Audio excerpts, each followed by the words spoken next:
Bien, bah, écoutez, on va démarrer. Bonjour, bonjour à tout le monde. Écoutez, je suis ravi de vous accueillir pour ce webinaire qui va être consacré à la gestion d'un transport à la demande avec à l'aide d'une flotte non dédiée. Alors ce webinaire est un petit peu exceptionnel, pour au moins 2 raisons. Alors bien sûr pour la qualité des intervenants qui vont se succéder, mais vous en jugerez par vous-même, après. Mais aussi et tout d'abord par le nombre de participants. C'est vrai que c'est la première fois qu'on a autant de participants à un webinaire, donc on est extrêmement ravis et également par la dimension internationale. Donc bien sûr, il y a beaucoup de Français qui sont inscrits et qui participent aujourd'hui, mais on a également des amis québécois qui sont là, donc il est à peu près il doit être à peu près 9 heures du matin au Québec, et donc ils se connectent, et donc on est ravis de les accueillir et d'avoir des échanges entre Français et Québécois. Alors ce webinaire, je vais vous expliquer les règles du jeu, mais très rapidement. Donc, tous vos micros vont être coupés. Pour autant, vous pourrez vous exprimer à travers le chat. Donc là, vous avez, la possibilité de poser toutes les questions qui vous passent par la tête. À la fin des interventions, on consacrera, plusieurs minutes, enfin le temps qu'il faut pour répondre à toutes les questions. S'il y a des questions qui peuvent être répondues au fil de l'eau, on le fera bien sûr au fil de l'eau, mais sinon, les questions, si elles sont à destination des 2 intervenants, elles obtiendront des réponses en fin de présentation. Donc, sans plus attendre, je vais laisser la parole à Jean-Baptiste Cacheux du réseau de MTAG de Grenoble, et à Étienne Soulas, qui est notre expert transport à la demande à Cityway. Messieurs, c'est à vous. Merci Joël, bonjour à tous. Alors, Jean-Baptiste Cacheux, donc je travaille chez MTAG, l'exploitant du réseau grenoblois, et donc on va vous parler donc de notre solution de transport sur réservation à Grenoble, qu'on appelle le système multi-attributaire. Alors avant de commencer, je vous ai préparé un petit mot de contexte.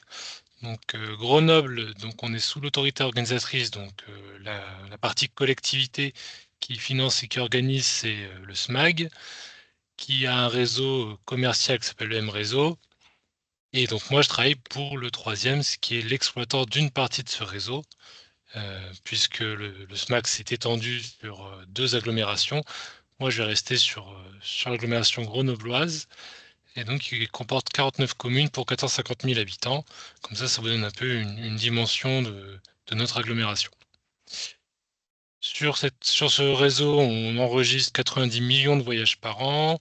On a 5 lignes de tramway, on va dire 7 lignes BHNS, donc bus à haut niveau de service, et on a 40 autres lignes, dont 28 qui ont une offre sur réservation. Donc, comment est organisé Grenoble? En fait, on a une vaste plaine qui est au milieu de plusieurs massifs, donc la densité, elle se situe au centre de cette plaine, et on a des zones un peu moins denses qui sont réparties tout autour, donc en vallée, qui montent vers les montagnes. Donc notre TSR grenoblois, il s'organise depuis ces zones de coteaux faiblement peuplés vers le réseau central qui est dense. Et donc, on voit qu'elles ne pénètrent pas réellement le cœur urbain, elles viennent se rabattre. Et pour vous donner une image, sur le pince blanc que vous voyez sur la carte, c'est l'image qu'on a à gauche. Donc on voit qu'on est sur de la moyenne montagne. Et donc c'est une surréservation, c'est 28 lignes. Qu'est-ce que ça représente en termes de volume? On est sur 45 000 voyages par an pour 70 000 courses proposées, ce qui fait un déclenchement d'environ 30% des courses. Donc on a une course sur 3 qui est proposée au client, qui est déclenchée, pour un budget annuel d'1 million d'euros. Alors l'histoire du transport sur réservation, on s'est pas faite en un jour à Grenoble, elle s'est faite avec la taille de l'agglomération et l'incorporation finalement au fur et à mesure de zones un peu particulières à desservir. Donc on a commencé avec les premières lignes de bus qui étaient régulières sur certains horaires et sur réservation sur les horaires les moins utilisés. Donc c'est assez classique, et donc cette gestion, elle se faisait manuellement, c'est-à-dire que le client appelait un numéro qui renvoyait directement au transporteur, qui avait la charge de sa partie sur réservation quand elle était demandée. Avec des délais de réservation qui étaient la veille. Ensuite, on a eu des offres 100 sur réservation, donc là, c'était un peu le même principe, sauf qu'il y avait pas d'offre régulière sur laquelle on s'adossait, et on desservait par exemple des zones d'activité. Donc finalement, on s'est rendu compte que nous, les zones d'activité, on n'a pas eu un grand succès. On est plutôt revenu sur le premier schéma, Amibus pour avoir des lignes mixtes régulières sur réservation. Et donc en 2012, on a étendu grandement le PTU et donc on a essayé un nouveau concept qu'on appelait Flexo pour préparer un appel d'offres en 2014 qui est vraiment venu asseoir ce principe. Et donc le principe du Flexo, c'est une forte demande de la collectivité qui était, sur le transport sur réservation, que ce soit pas un frein au déplacement, que ce soit une réelle offre qui soit incluse, tel le régulier, donc pas de refus.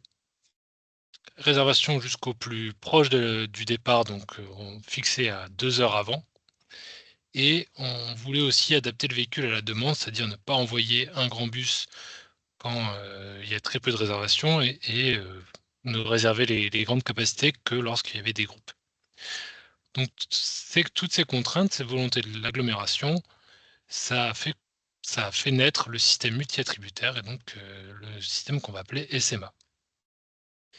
L'intérêt du système multi-attributaire aujourd'hui, c'est qu'on va pouvoir proposer beaucoup d'offres. Donc on va proposer, nous, jusqu'à donc là 70 000 courses pour finalement en payer que celles qui sont déclenchées. Donc ça vous permet de multiplier, très fortement l'offre sur vos lignes, sans prendre de risques financiers puisque vous payez que ce qui est déclenché.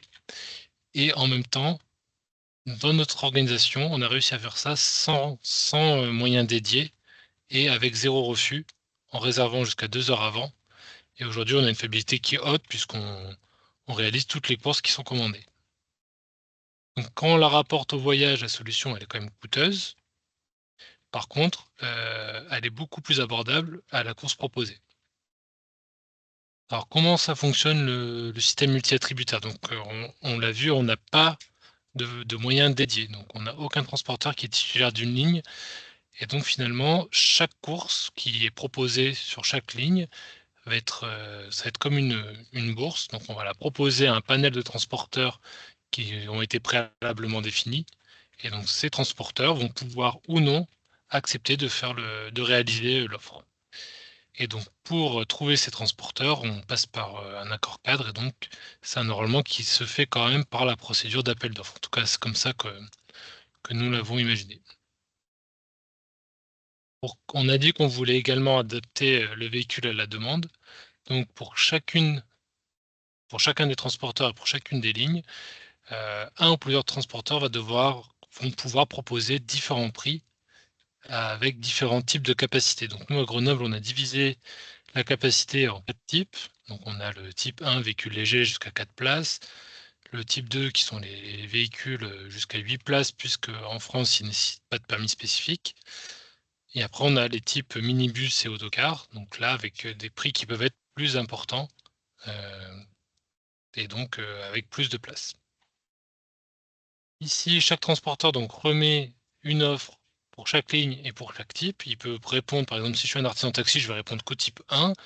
Si je suis un autocariste, je vais pouvoir répondre à un ou plusieurs types selon ce que j'ai, dans disposition. En fonction du prix et puis aussi des autres critères, RSE, donc responsabilité sociale des entreprises, donc c'est tout ce qui va être, les enjeux sociaux, insertion, inclusion et les enjeux environnementaux. Ça peut être, la motorisation, mais également, tout ce que je fais dans mes ateliers. En fonction de ces critères, ils vont être classés, donc du mieux classé au moins bien classé et donc le classement va permettre ensuite de définir qui va être attributaire d'une course. Alors comment ça fonctionne finalement concrètement? Donc la première étape, on revient au fondamental, c'est le client qui va venir réserver, donc soit avec l'application, soit avec le site internet, soit via une centrale, humanisée de prise de réservation, qui va venir réserver sur une ligne. Donc là, la réservation est faite, en un clic. Les réservations pour une même course sur une même ligne s'agrègent ensemble pour former ce qu'on appelle une mission. Donc là, rien de sorcier, les gens qui réservent ensemble, bah, ils sont mis sur la même course et en fonction du nombre maximum de personnes qu'on a dans le véhicule, on va déterminer un type, donc type 1 ou, ici par exemple le type 2 s'ils sont 6. Une fois que le type de la mission est, déterminé, le logiciel va envoyer à chaque transporteur inscrit sur la ligne et sur le type, une proposition en disant, ben, voilà, vous avez une mission dans 2 heures, est-ce que vous l'acceptez ou vous la déclinez? Donc on rappelle, il y a pas de moyen dédié, donc là, tous les transporteurs reçoivent cette alerte et ils peuvent répondre oui ou non et le logiciel ensuite concatène les réponses des transporteurs. En fonction du classement qu'on a vu avant, c'est-à-dire prix plus RSE, le logiciel va venir choisir le transporteur qui est le mieux classé, donc qui est le plus intéressant vis-à-vis de nous pour réaliser la course. Le transporteur se voit attribuer la course et il peut ensuite réaliser, la mission. En plus, de ça qui se passe, automatiquement, on a également, nous, mis en place une centrale qui vient, superviser que tout se passe sans souci et notamment qui s'assure qu'un transporteur ait bien répondu, qu'au moins un transporteur ait répondu à une mission. Si c'est pas le cas, bah, la centrale dispose de plusieurs moyens pour, trouver un transporteur, comme par exemple, elle peut subdiviser la course en plus petites missions. Le client qui a rien vu de tout ce qui s'est passé, il reçoit une notification que son véhicule approche et tout ça, c'est, globalement assez fluide. Alors comment on peut réussir un système multi-attributaire? Il y a quelques conditions de réussite, notamment puisqu'on n'a pas de moyens dédiés, on va essayer de se créer une base de véhicules toujours disponibles. Donc à Grenoble, les véhicules qui sont toujours disponibles en H-2, je rappelle qu'on est sur 2 heures avant, et ben, ça va être les taxis. Donc on a la chance de disposer à Grenoble d'un groupement qu'on appelle les taxis grenoblois, qui sont une centaine d'artisans taxis regroupés tous ensemble. Et donc, heu et donc ces artisans taxis, avec la centaine d'artisans, on a toujours quelqu'un de disponible pour y répondre. Le défaut des artisans taxis, ben, c'est le coût. Le taxi est quelque chose de cher. Donc la deuxième chose qui va être importante pour bien réussir, c'est de bien préparer les transporteurs du territoire puisqu'il va falloir leur expliquer, donc avoir de la pédagogie pour leur dire: «Ben, répondez, donnez un prix, sur vos lignes et sur les lignes dont vous n'êtes pas attributaire parce qu'on peut vous proposer de l'activité sur laquelle vous n'avez aucun engagement. Donc c'est vraiment que du bonus. Si vous pouvez, vous répondez oui. Si vous pouvez pas, bah, au pire, ça ira à quelqu'un d'autre. Donc ça, c'est vraiment de la pédagogie qu'il faut avoir. Ensuite, c'est de l'accompagnement parce que ça va être une procédure d'appel d'offres. Donc il faut bien s'assurer que le transporteur comprenne et on l'accompagne jusqu'au bout pour avoir des réponses. Et pareil, on a écrit petit transporteur parce que nous, on voit que ce qui est important, c'est aussi toutes les petits transporteurs qui vont nous permettre de réduire les coûts puisqu'ils sont souvent mieux localisés et donc ont un rapport plus simple, enfin, ont un meilleur, rapport qualité-prix. Et enfin, la dernière condition de réussite, c'est une centrale. Donc nous, elle est mutualisée avec d'autres activités puisqu'il n'y a pas besoin d'une vigilance H24 dessus, mais ça permet de s'assurer que toutes les courses sont bien, assurées et qu'il n'y ait pas un bug ou qu'il y ait pas un bug dans le logiciel, ou si finalement un conducteur n'est plus disponible pour réattribuer la course à quelqu'un d'autre. Voilà, donc une centrale, elle agit pas en permanence, mais c'est important d'en avoir une pour assurer que tout fonctionne bien. Donc le bilan du système attributaire, aujourd'hui à Grenoble, on arrive, sans moyen dédié à faire zéro refus, à assurer toutes nos courses, à être en H-2 et à permettre sur tous les canaux une prise de relation 24/24 puisqu'on a mutualisé la centrale qui est 24 heures sur 24, 7 jours sur 7 avec la prise de réservation et là où on peut encore s'améliorer, on a eu quelques difficultés. Bah, comme je vous ai expliqué, nous passons par un appel d'offres et donc l'appel d'offres a été mutualisé en même temps que l'appel d'offres sur d'autres services et donc ça a un peu pris de court les transporteurs qui étaient très mobilisés sur beaucoup de contrats et d'importants contrats. Donc on a des transporteurs qui ont simplement pas répondu à notre nouvel appel d'offres. Donc là, on sait qu'on va devoir être vigilant et puis, on a toujours quelques évolutions de logiciels qui sont intéressantes pour améliorer encore le service. Donc, voilà, je vous laisserai, à vos questions si je n'ai pas été clair sur tout. Et maintenant je vais passer la parole à Étienne pour ouvrir un peu le sujet. Bonjour à tous, merci Jean-Baptiste. Ouais, même si c'est un gros sujet opérationnellement parlant pour vous, nous, en tant qu'éditeurs, ces modes d'organisation sont pour certains nouveaux pour nous et ça nous oblige aussi à sortir de nos habitudes en termes de gestion. Si on avance à la slide suivante, on verra que les, les types de flottes qu'on est habitué à gérer, c'est des flottes qui sont dédiées au TAD, ou en tout cas, d'un point de vue logiciel, on fait comme si elles étaient dédiées au TAD. Dans ce monde-là, tout est très simple. On sait définir en avance des plannings de disponibilité des véhicules et la plus-value de notre outil consiste en grouper, optimiser les courses et les affecter à des véhicules dont on sait en avance qu'ils sont disponibles. Il y a des modèles où 100% de la flotte est externalisée. Et il y a aussi des modèles qui sont hybrides. Une partie de la flotte, c'est du moyen dédié, une partie de la flotte, c'est du moyen non dédié. Et donc, le modèle grenoblois et la façon dont on répond à cette modalité de travail, c'est une des façons de faire qui répond tout de même à des cas particuliers. Il y a d'autres façons de faire. Et par exemple, sur l'ensemble de nos territoires et notamment sur le territoire québécois, si nos confrères sont là, on sait répondre à des contextes qui sont décrits dans la slide suivante, où les taxis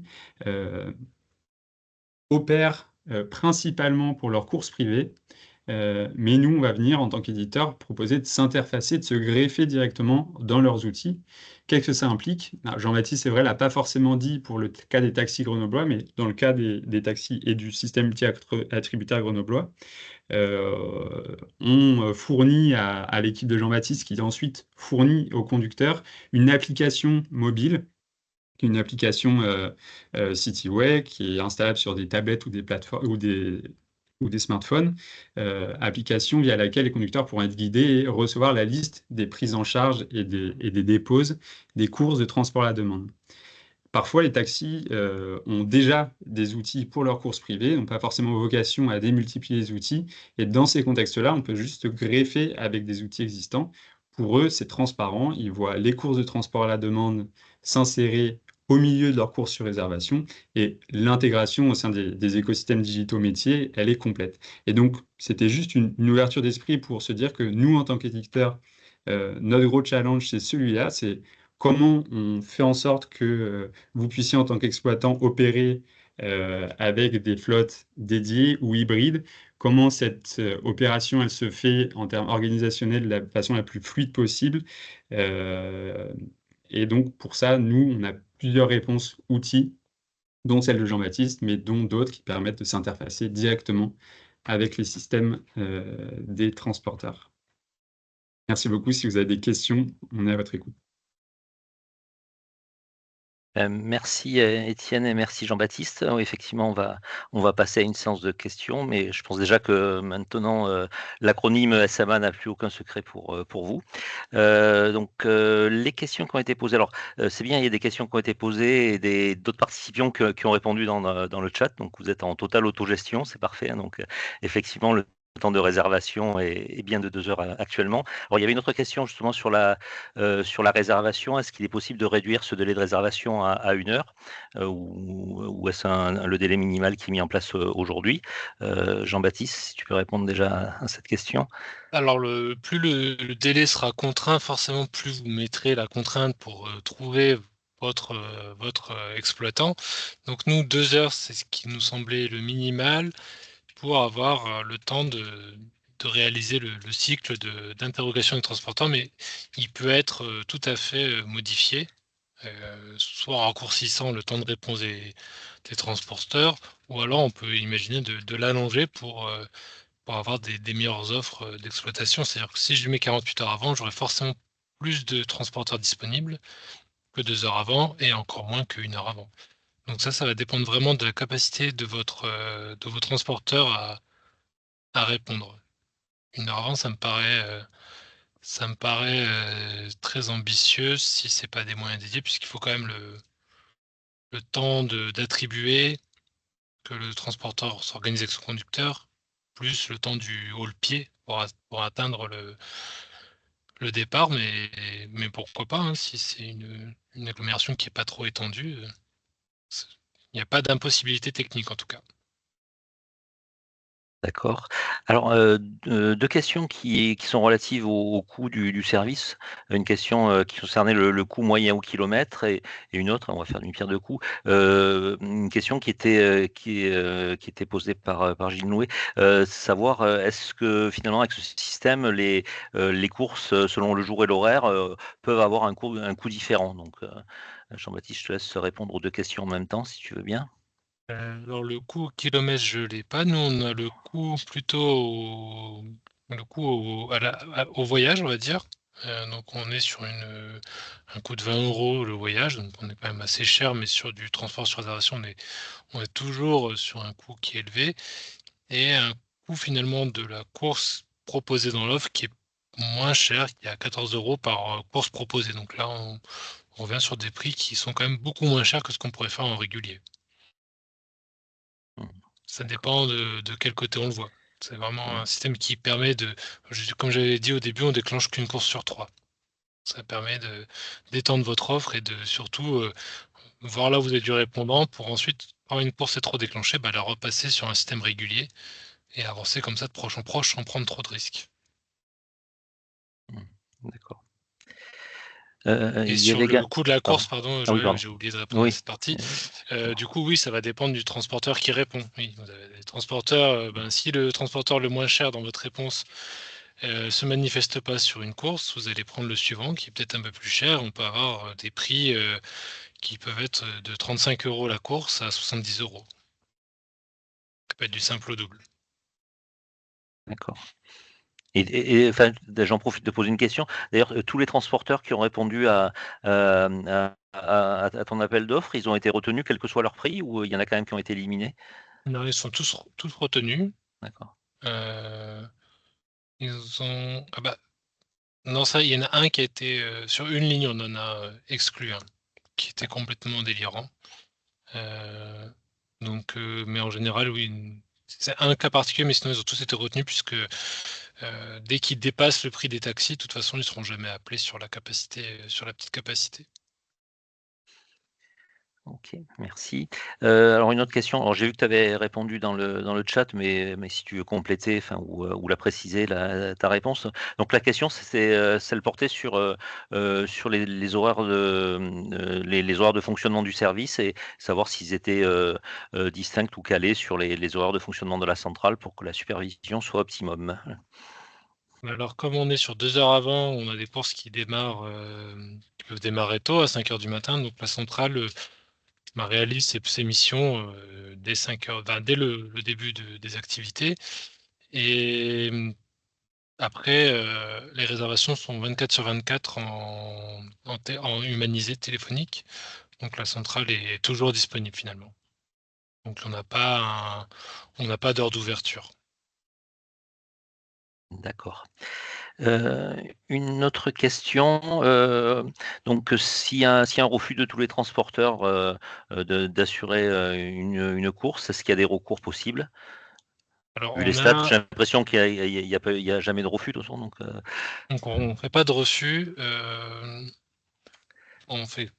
c'est vraiment très, très exceptionnel, du coup c'est géré en exception.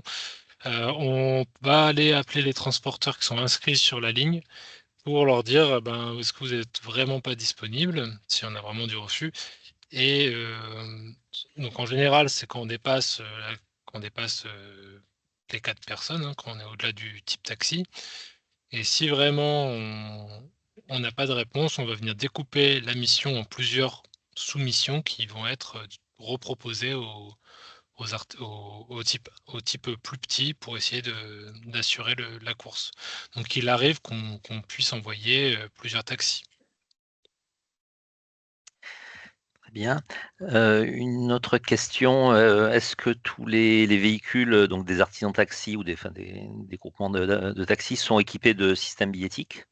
Alors non, on s'était posé la question, pour leur mettre un petit terminal de contrôle et en fait finalement, on a beaucoup trop de sous-traitants et donc de véhicules disponibles. Donc, si ce sont des véhicules équipés du système billettique lors de leur service régulier, ils auront un système billettique ouvert qui permettra de valider. Si ce sont des véhicules, notamment les taxis, qui ne sont pas équipés de système billettique, on considère que le risque de fraude est minime puisque le client doit présenter soit une carte d'abonnement, soit un ticket. Il ne pourra pas les valider, mais il doit les présenter. Et puis, comme je vous ai dit au début, nous, nos lignes font pas c'est pas des vraies OD complètes. Donc, c'est vraiment des lignes de rabattement, sauf pour les établissements scolaires, qui sont souvent desservis en direct, mais on sait que les scolaires sont abonnés.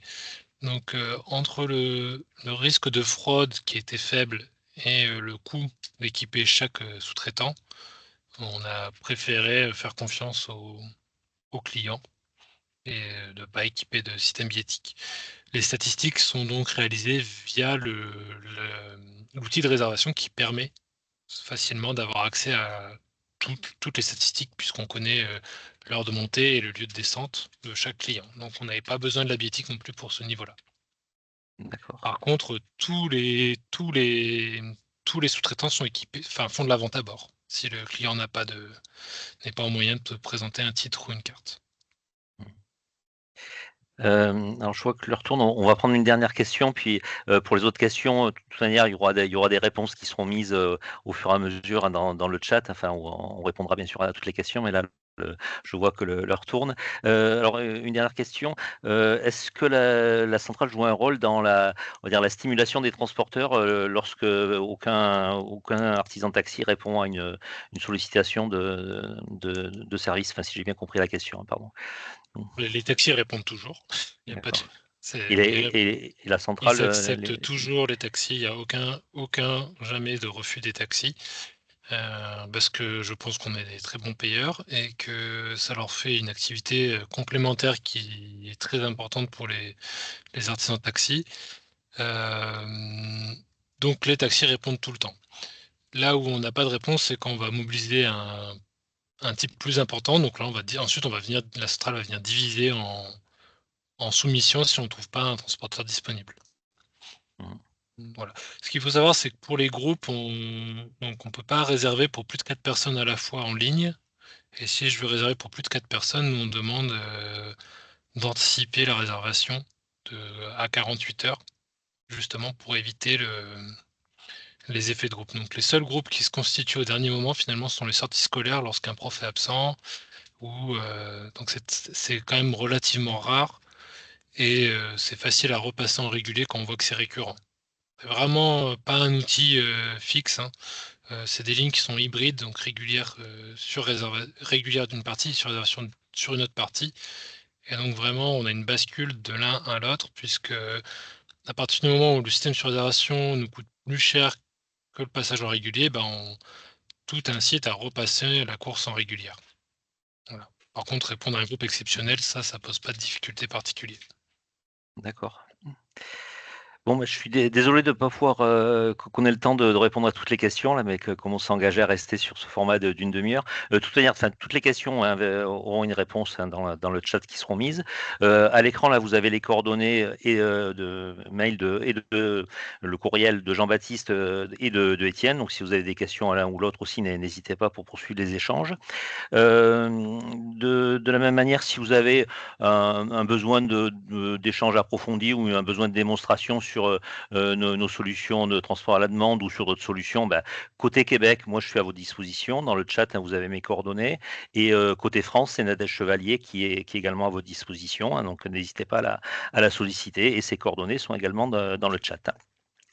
Mélissa nous avait mis aussi notre présence à Strasbourg, à Le Mot Expo, dès lundi prochain, enfin dès mardi prochain. Donc si vous voulez aussi venir nous voir sur le stand de Le Mot Expo, on vous accueillera avec grand plaisir. Et enfin, pour finir, donc on fait bien sûr, vous avez bien compris, régulièrement des webinaires. Donc si vous avez des idées, des suggestions de thématiques à aborder que vous souhaiteriez voir abordées autour du TAD ou autour d'autres sujets, hein, bien sûr, qui ont trait globalement à l'information voyageur et au numérique, n'hésitez pas aussi à nous faire partager vos idées. Moi, je pense que ce webinaire, à travers ce système, ce SMA grenoblois, est quand même très inspirant, donc à la fois pour la France, mais également pour nos amis québécois. Et j'aimerais bien que prochainement aussi, justement, une expérience québécoise puisse être partagée et venir inspirer nos amis français, parce qu'il y a aussi beaucoup de choses à apprendre côté Québec. Voilà, écoutez, en tout cas, je remercie à nouveau nos deux intervenants, Jean-Baptiste et Étienne. Merci pour cet exposé très clair et qui a suscité plein de questions, plein d'échanges auxquels on va répondre. Et puis, je vous invite à nous suivre sur les réseaux sociaux. On vous communiquera aussi des prochains webinaires. Et n'hésitez pas à échanger avec nous dans tous les cas. Un grand merci et à très bientôt. Ah oui, et on me fait signe que bien sûr, pour tous les participants qui étaient actifs aujourd'hui ou qui soient juste inscrits, recevront le replay du webinaire, donc vous pourrez le revisionner, puis vous pourrez avoir à toutes les informations, à tout ce qui s'est dit, mais vous avez aussi les coordonnées des deux intervenants pour échanger avec eux si nécessaire. Voilà, écoutez, on est à peu près ponctuel. Un grand merci pour votre participation et à très bientôt. Bonne journée. Au revoir. Au revoir, merci Joël, au revoir à tous. Au revoir. Au revoir.